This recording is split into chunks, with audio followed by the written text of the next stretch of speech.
কালীচরণ বাবু যিনি OSD two honourable minister ছিলেন, x minister Firhad Hakim এবং মেয়র, তাকে করা হয়েছে, কালকে ধরা হয়েছে এবং সিট গঠন হয়েছে। এই সিটটা ওই আগেকার সরকারের সিট নয় যে সিট গঠন হলো আর কোনোদিন সিটের কি রেজাল্ট হলো সেটাও কোনোদিন বাংলার মানুষ জানেনি আর কোনো বিচারও হয়নি। এটা কিন্তু সেই সিট নয়, এটা কিন্তু কাজ করার মতো সিট এবং আপনারা দেখতেও পাবেন যে কি হচ্ছে। আপনাকে আমি সংখ্যাটা দিচ্ছি, ডেড হচ্ছে 15, ইনজিওর্ড হচ্ছে 18 এখনো অবধি, টোটাল পার্সন ব্রট 33। বলছি কালীচরণ বাবু, এনার তো ভূমিকা দেখা যাচ্ছে কলকাতা কর্পোরেশনে এই যে প্ল্যান পাস, এই যে ইলিগাল কনস্ট্রাকশন, এই যে সব কিছু উনি নাকি শেষ কথা ছিলেন, মানে উনি ওএসডি ছিলেন কিন্তু ওনার কথাটাই শেষ কথা ছিল। কিন্তু আমার বিষয় হচ্ছে যে যদি কালীচরণ বাবু, আমি শুনলাম তিনি নাকি একজন WBCS অফিসার, তিনি চাকরি ছেড়ে দিয়ে ওনার ওএসডি হয়েছিল, তাকে যদি ধরা হয় তাহলে আজকে যে মন্ত্রী, যে দায়িত্বপ্রাপ্ত মন্ত্রী ছিলেন, যার সই ছিল, তাকে কেন ধরা হবে না? তাকে কেন ছাড় দেওয়া হবে?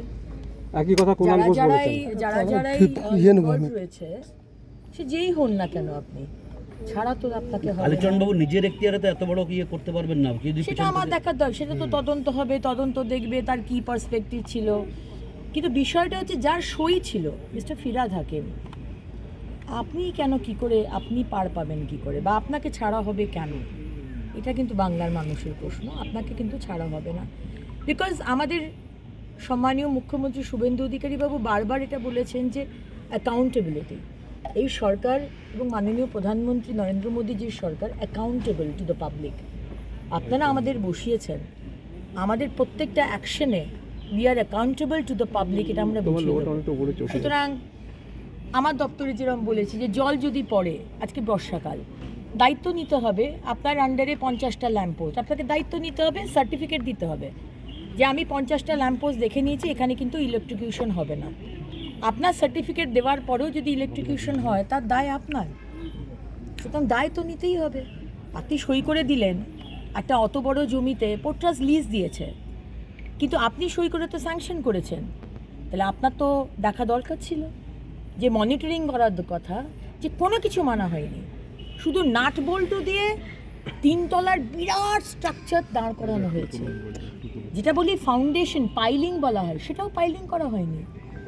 3 তলার ওপর বিরাট টিনের ছাদ, তার উপরে সিমেন্ট দিয়েছে। আজকে বর্ষাকাল, প্রচণ্ড বৃষ্টি হচ্ছে, সেই বর্ষার জল সিমেন্টের মধ্যে ঢুকে ভারী হয়ে 3 তলা সমেত নিচে পড়ে গেছে। আজকে এই লোকগুলো যারা তো মারা গেল, তাদের তো পরিবারগুলো, আমার আর আলাদা করে কিছু বলার নেই।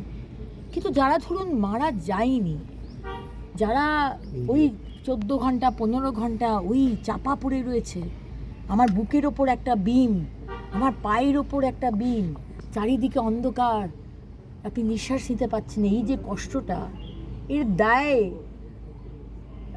ফিরহাদ হাকিম বাবু আপনি নেবেন না? মুখ্যমন্ত্রী, এক্স মুখ্যমন্ত্রী মমতা ব্যানার্জি আপনি নেবেন না? শুধু ওই ওএসডি নেবে? তা তো চলবে না।